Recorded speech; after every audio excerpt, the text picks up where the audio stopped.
நண்பர்கள் அனைவருக்கும் வணக்கம். நான் உங்க அஸ்ட்ராலஜர் சிவலிங்கம் பேசுறேன். இன்றைய பதிவுல ஒரு வித்தியாசமான தலைப்புல மகர ராசியின் மறுபக்கம் அப்படிங்கிற தலைப்புல மகர ராசிக்காரர்களின் கேரக்டரிஸ்டிக் அனலைசேஷன் அல்லது பெர்சனாலிட்டி ரிசர்ச் செய்ய போகின்றோம். இந்த பதிவை ஸ்கிப் பண்ணாம முழுசா பாருங்க. நிச்சயம் இது உங்களுக்கு இன்ட்ரெஸ்டிங்காக இருக்கும். நம்ம சேனலுக்கு முதல் முறை வந்திருந்தீங்கன்னா சப்ஸ்கிரைப் பண்ணிட்டு பாருங்க. வாங்க வீடியோக்குள்ள போலாம். மகர ராசி சனியின் ஆளுமையில் இருக்கக்கூடிய ராசியாகும். இவர்களது மறுபக்கம், அதாவது இவர்களின் குறிப்பிட்ட சில குணங்கள் இவர்களை ஒரு வலுவான ஆளுமையாக உருவாக்குதல் பெரும் பங்கு வகிக்கிறது. அது ஏன் எப்படி அப்படிங்கிறத பத்தி இந்த வீடியோல பார்க்க போகின்றோம். மகர ராசிக்காரர்களின் செயல்பாடு எப்போதுமே பாத்தீங்கன்னா ஒரு மர்மமான ஒரு மிஸ்டீரியஸ் டைப் நடவடிக்கைகளாக இருக்கும். ஆனா அது ஏற்றுக்கொள்ளும்படியாகவே இருக்கும். ரகசியமான நடவடிக்கையாக இருந்தாலும் கூட அதை ஏற்றுக்கொள்ளும்படியாகவே இருக்கும். அது ஏன் எப்படி அப்படிங்கிறத இந்த பதிவுல ஸ்டெப் பை ஸ்டெப்பாக பார்த்து இறுதியில இதற்கான ஒரு லாஜிக்கலான ரீசனை பார்க்க போகின்றோம். மகர ராசிக்காரர்கள் எப்போதுமே பாத்தீங்கன்னா ரிசர்வ்டு டைப் பர்சனாக இருப்பார்கள்.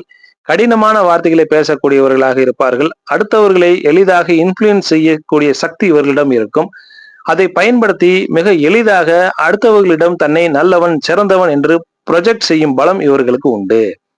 இவர்கள் எப்போதுமே மற்றவர்கள் தங்களை பற்றி என்ன நினைப்பார்கள் என்று யோசிப்பதே கிடையாது. அதற்கு மாறாக தனக்கு ஏன் இது நேர்ந்தது, தனக்கு ஏன் எதுவும் சிறப்பாக அமையவில்லை என்று செல்ஃப் பிட்டி கொண்டவர்களாக, அதாவது சுய பச்சாதாபம் கொண்டவர்களாக இவர்கள் இருப்பார்கள். அடுத்தவர்களின் விமர்சனத்திற்கு கலங்காத மகர ராசிக்காரர்கள் தனக்குத்தானே சுய பச்சாதாபம் கொண்டு தனக்குத்தானே நொந்து கொள்ளக்கூடியவர்களாக இருப்பார்கள். மகர ராசிக்காரர்கள் எப்பொழுதுமே அடுத்தவர்களுடைய கிரிட்டிசைசேஷனுக்கு முக்கியத்துவம் கொடுக்க மாட்டார்கள். இப்படி அடுத்தவர்கள் நம்மளை பத்தி என்ன நினைக்கிறாங்க, நம்மளை பத்தி எதுக்கு கிரிட்டிசைஸ் பண்றாங்க அப்படிங்கிறதுக்கு முக்கியத்துவம் கொடுக்காம இருக்கிறது கூட இவர்கள் பிடிவாதமாக இருப்பதற்கு ஒரு காரணமாக இருக்கும். அதாவது நான் இப்படித்தான் நடந்துக்குவேன் அப்படின்னு செயல்படக்கூடியவர்களாக மகர ராசிக்காரர்கள் இருப்பார்கள். அதனால அடுத்தவர்கள் நம்மளை பத்தி என்னதான் கிரிட்டிசைஸ் பண்ணாலும் அதை பத்தி கவலையே பட மாட்டார்கள். இவர்கள் அழுத்தமான ஆளாக இருப்பார்கள். இவர்கள் அழுத்தமான ஆளாக இருப்பதனாலையும் பிடிவாத குணம் கொண்ட ஆளாக இருப்பதனால தான் இவர்களால எந்த ஒரு சவாலையும் எதிர்த்து போராடி வலிமையான மனதோடு ஆளுமையோடு இருக்கக்கூடிய தகுதியை இவர்களுக்கு தருகிறது. மகர ராசியில் பிறந்தவர்கள் எப்பொழுதுமே தங்களை சுற்றியுள்ள மக்களின் உணர்வுகளை பற்றி சிந்திக்க மாட்டார்கள்.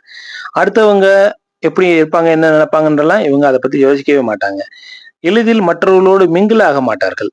அடுத்தவர்களோடு பழகுவதற்கு அதிக நேரம் காலம் எடுத்துக்கொள்ளக்கூடியவர்களாக இருப்பார்கள். Very cold approach towards others, அதாவது அடுத்தவர்களோடு மிங்கிள் ஆகிறதுக்கு அதிகமான நேரங்காலம் எடுத்துக்கொள்வார்கள். இதன் காரணமாகவே பாத்தீங்கன்னா மகர ராசிக்காரர்களை பார்த்து அடுத்தவர்கள் திமிர் பிடித்தவன் என்று நினைக்கக்கூடியவர்களாக இருப்பார்கள். ஆனா உண்மையிலேயே பாத்தீங்கன்னா இவர்கள் ஒரு இன்ட்ராவர்ட் பர்சன். இவர்களோடு நெருங்கி பழகியவர்களுக்கு தான் நல்லா தெரியும் இவர்கள் யாரையும் புண்படுத்தக்கூடாது என்று நினைப்பவர்களாக இவர்கள் இருப்பார்கள் என்று. மகர ராசிக்காரர்கள் பாத்தீங்கன்னா ரொம்ப பிராக்டிக்கல் பர்சனாக இருப்பாங்க. எமோஷனல் டிராமாலாம் இவர்களுக்கு செட் ஆகாது, அதுல பிடிக்கவும் செய்யாது. இவர்களுக்கு ஹார்ட் அண்ட் டஃப் ரூல் வச்சிருப்பாங்க இவர்களுடைய வாழ்க்கையில. அதனால மற்றவர்களுக்கு இவர்களை பார்த்தா ஹார்ட் டைப்பா, அதாவது கடினமான மனதுடைய ஆளாக இவர்கள் தெரிவார்கள். ஆனா உண்மையிலேயே பாத்தீங்கன்னா இவர்கள் ரியலி சாஃப்ட் ஹார்ட்டட் பர்சனாக இவர்கள் இருப்பார்கள். அதாவது ஒரு தன்மையான மனம் கொண்டவர்களாக இவர்கள் இருப்பார்கள். அதே போல அதிக செலவு செய்வதற்காகவே பிறந்த சுக்கிரனின் ஆளுமையை கொண்டவர்களுக்கு பாத்தீங்கன்னா அவர்களுடைய பாயிண்ட் ஆஃப் வியூல இந்த மகர ராசிக்காரர்களை பார்த்தா கஞ்சனை போல தெரிவார்கள். ஆனா மகர ராசிக்காரர்கள் எப்பொழுதுமே பணத்தை சம்பாதிப்பதை விட எப்படி செலவு செய்ய வேண்டும் என்பதுல கெட்டிக்காரர்களாக இருப்பார்கள். நாம கஷ்டப்பட்டு சம்பாதிச்ச காசை எங்க, எப்படி, எப்பொழுது செலவு செய்ய வேண்டும் என்று நன்றாகவே இவர்களுக்கு தெரியும். காரணம் இல்லாம இவர்கள் எதற்கும் செலவு செய்ய மாட்டார்கள். அதனால தான் தனாதிபதியாக இருக்கக்கூடிய குருவே மகரத்துல நீச்சமாக இருக்கிறார். இவர்கள் எப்போதுமே கஷ்டப்பட்டு பணம் சம்பாதிப்பதால பணத்தின் அருமை இவர்களுக்கு நல்லாவே தெரியும். வாழ்நாள்ல அடிக்கடி நான் பணம் சம்பாதிக்க எவ்வளவு கஷ்டப்பட்டேன் தெரியுமான்னு அடுத்தவர்களுக்கு சொல்லிக்கொண்டே இருப்பார்கள் இவர்கள். அதே போல ரிலேஷன்ஷிப்பை பொறுத்த வரைக்கும் இவர்கள் எப்போதுமே நட்புக்கு அதிக முக்கியத்துவம் கொடுப்பார்கள். உறவுகளுக்கு அதிகமாக முக்கியத்துவம் கொடுப்பார்கள். உண்மையான நட்புணர்வோடு அக்கறையோடு பழகக்கூடியவர்களாக இவர்கள் இருப்பார்கள். நம்மளை மதிச்சு ஒரு உதவி கேட்டுட்டாங்க, அதனால அதை சிறப்பா செஞ்சு கொடுக்கணும்னு உளமாற நினைக்கக்கூடியவர்களாக இருப்பார்கள். ஒரு தேவைன்னு போய் இவங்க கிட்ட கேட்டா போதும், உள்ளுணர்வோடு உதவக்கூடியவர்களாக இவர்கள் இருப்பார்கள். ஆனா யாராக இருந்தாலுமே கூட ஒரு லிமிட்டோடு பழகக்கூடியவர்களாக இருப்பார்கள். இவங்க ஒரு வட்டத்துக்குள்ளதான் இவங்க இருப்பாங்க. அந்த வட்டத்துக்குள்ள யாரையுமே அனுமதிக்க மாட்டார்கள்.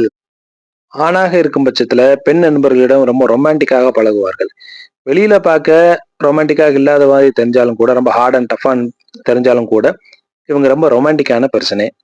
வெளியே ஹார்ஷா பேசுவது போல தெரிந்தாலும் அதற்கு காரணம் தீர்க்கமான சிந்தனை, பிராக்டிக்கலான பெர்சனாக பிராக்டிக்கலாக சிந்திக்கக்கூடியவர்களாக இருப்பதனால தான் அந்த மாதிரி நடந்து கொள்வார்கள். ஏன்னு பாத்தீங்கன்னா, சந்திரன் மகரத்திலிருந்து சந்திரன் நிற்கும் பொழுது, மகரத்துல சந்திரன் நிற்கும் பொழுது 7ஆம் வீடு தன்னுடைய வீடாகிய கடக வீட்டை தானே பார்ப்பார். அதனால இவர்களுக்கு எப்பொழுதுமே தீர்க்கமான சிந்தனை இவர்களுக்கு எப்பொழுதுமே இருக்கும். வளவலன்னு கொலவலன்னு பேச மாட்டார்கள். அவர்களது எண்ணத்திலும் செயலிலும் ரொம்ப தெளிவாக இருப்பார்கள். அதனால எப்பொழுதுமே இவர்களிடம் ஒரு சிஸ்டமேட்டிக் அப்ரோச் இருக்கும். பணத்தையும் நேரத்தையும் அனாவசியமாக இவர்கள் செலவு செய்ய மாட்டார்கள். ஆரம்பத்துல மகர ராசிக்காரர்களை புரிந்து கொள்ளாதவர்கள் வெறுக்கக்கூடியவர்களாக இருப்பார்கள். ஆனா இவர்களுடைய ஒவ்வொரு செயல்பாட்டையும் கூர்ந்து கவனித்து இவர்களை பற்றி நன்றாக தெரிந்து கொண்ட பிறகு இவர்கள் ஒரு விஷயத்தை செஞ்சா அது கரெக்டாகத்தான் இருக்கும்னு முடிவுக்கு வரக்கூடியவர்களாக, இவர்களை முழுதாக நம்பக்கூடியவர்களாக இவர்களை பற்றி தெரிந்தவர்கள் ஆகிவிடுவார்கள். இவர்கள் மீது நம்பிக்கை கொண்டவர்களாக மகர ராசிக்காரர்கள் மற்றவர்களை மாற்றி விடுவார்கள். மகர ராசிக்காரர்களின் செயல்பாடு ரகசியமாக இருந்தாலும் கூட அந்த செயல்பாடுகளில் எப்பொழுதுமே என்னாலுமே அர்த்தம் இல்லாமல் போகாது என்பதை நிச்சயமாக மகர ராசிக்காரர்களோடு புரிந்து கொண்டவர்களுக்கு நல்லாவே தெரியும். ஆக உங்க வீட்டுல யாராவது மகர ராசிக்காரங்க இருந்தாங்கன்னா இதை அப்ளை பண்ணி பார்த்துட்டு எனக்கு கமெண்ட்ல சொல்லுங்க. இல்ல நீங்களே மகர ராசிக்காரங்களாக இருந்தாலும் இதை பற்றி உங்களுடைய கருத்து என்னங்கிறத தெரிவிங்கள். அதை பார்ப்பதற்கு ஆர்வமாக இருக்கின்றேன். யாரெல்லாம் மகர ராசிக்காரர்களாக உங்களுக்கு தெரிந்தவங்க நண்பர்கள் இருக்காங்களோ அவங்களுக்கு இந்த வீடியோவை ஃபார்வர்ட் பண்ணுங்க.